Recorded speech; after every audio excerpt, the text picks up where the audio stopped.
Radio Raheem here with Matthew Macklin. You know, usually I interview you before your own fight or after your own fight, but it's been about a year now since that thing has been, you've hung up those gloves, and now you've transitioned quite smoothly into management of other fighters.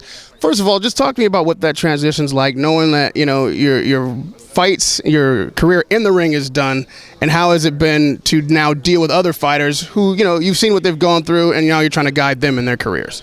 Yeah, well, I suppose my own career, retiring, it was kind of a drawn out thing in the sense that I actually retired on a 4-fight winning streak.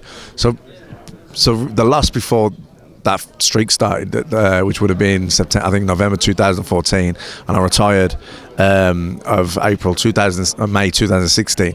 It was almost like a winding down period, really, because I think in my heart and soul I'd retired after that loss. I was gonna retire, and I thought, no, I'll give it another go, come back with a few wins, but then failing to really recapture the kind of love or the kind of level, the performances. I had a good think after. I thought, nah, that'll do me. So, you know, I retired, and I'd been involved in managing some fighters with my partner in MTK Global, and then I got a lot more involved with it once I retired. I had more time, had more sort of enthusiasm for it, and I feel my career was, you know, a 15-year career. I was with many different promoters, several trainers, and so I think, you know, I really understand the sport of boxing from many viewpoints. You know, from different. You know, you get a good trainer that has one. He's probably good at training a certain type of fighter. Then you get another good trainer who's completely different, but he's still a good trainer. And I was with different guys, so I seen boxing from different perspectives.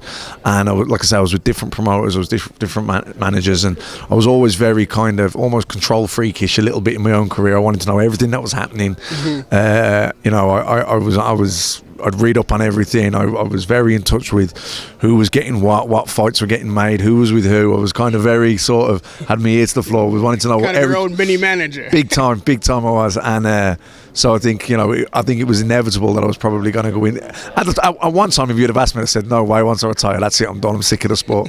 But, you know, I'm glad I stayed in, and because I do love the game, and I feel like I'm getting the love back more now in a different capacity. Well, I will say this, I've interviewed a lot of fighters, obviously, at different stages in their career, and for a guy who's retired with a new career, your face lit up when you started talking about, you know, the details of the fights and who's doing what and what's getting made. So obviously this is something that is in your heart, and you really have passion for it. You got Michael Conlan here, who I've seen passion in your eyes about him as well. Why is this guy as special as you describe? You say that he may be, like, you know, the next, like, superstar in the sport. He's got McGregor carrying the flag. That's no small thing. What makes this guy special? Well, you know, you need two things, don't you, to become a star. You obviously have to have the personality and the charisma, and, you know, whether you're a Mike Tyson who's surly, doesn't speak, but just comes out and knocks guys clean out, or, you know, you're a Prince Nassim Hamed or a Conor McGregor who's trash talking, flamboyant. You know, it's you need something that stands out, and you know, Michael has lots of charisma, very personable, loads of personality, but you also have to have the ability. You know, you can have all the personality and charisma in the world, but if you can't fight, you're not going to become a superstar. But he can really fight. You know, he's probably Ireland's best ever amateur boxer, certainly the most decorated, achieved the most, and you know, like I said in the press conference, you know, Mexican fans have always been known for their support and how passionate they are.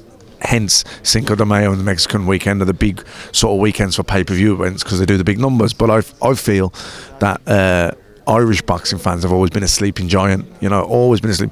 You had guys like John Duddy, Andy Lee, myself, that were good fighters, you know, and you know, we got great support, and the atmosphere was electric. But I think Michael is going to be a great fighter, and not just a great fighter. He's with the right people. He's with Top Rank from the get-go, from the start. So he's going to be built like a star. Like I say, he's headlining here at Madison Square Garden on St Patrick's Day. It's his pro debut. You know, that doesn't happen. Right. You know, so he has everything in place to become a superstar. He just got to keep winning. You know, he's just got to dedicate himself. He's got to live the life. You know, it's great us hyping him up and talking about it, and it's true. Like, it's not put on. I believe all these things I say about him, but he still has to go and do it. You know, and boxing's a two-horse race. There's a guy across in the other corner that he's reading a different script. You know, he's reading a different script. So Mick has to stay focused, has to prepare hard, train hard, live the life, make weight properly.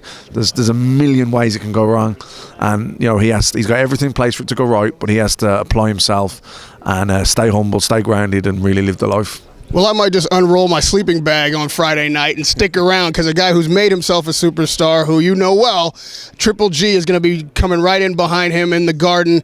And you offered your thoughts to Kell Brook before he faced Triple G, and some people think that Kell Brook, showed some flaws in Triple G's game, maybe some cracks in that seemingly impenetrable armor.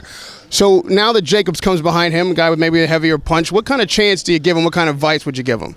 I thought Cal boxed unbelievably well against Golovkin. I think for someone, a welterweight, to just step up and fight the most fearsome middleweight in the world, I thought that was just commendable in itself.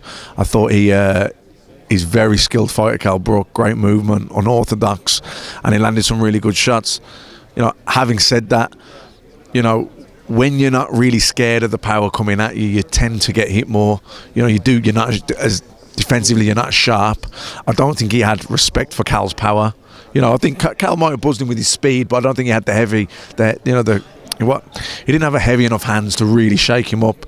Golovkin's got a good chin. We've seen him get hit by Curtis Stevens and walks right through it. So I don't think he had the respect that. To me, Golovkin looked like a guy that was prepared to take 6 or 7 punches just to land one. He thought that this welterweight's not going to last. As soon as I catch him, it's over. Buzzed him in the first round, and I think after that he went knockout happy.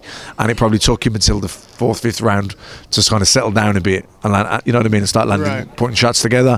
I don't think that'll be the case with Danny Jacobs. I think he knows Danny Jacobs has real good speed. He has good power. He's a big middleweight. He caught Peter Quillen quickly in the first round. So, and Quillen's a good fighter. So I think Golovkin will know that Danny is dangerous. And I think because he knows he's dangerous, he'll be sharp. As soon as the fight starts, he'll be focused and he'll be sharp. And, it could go early. Wouldn't shock me at all. Radio Raheem with Matthew Macklin. It's always been a pleasure to watch you fight. Your managerial skills are showing their prominence right now at Madison Square Garden, at the theater Friday night. Your client, Michael Conlan, is going to step into the arena for his pro debut. Good luck tomorrow on our Friday night. Radio Raheem with Matthew Macklin.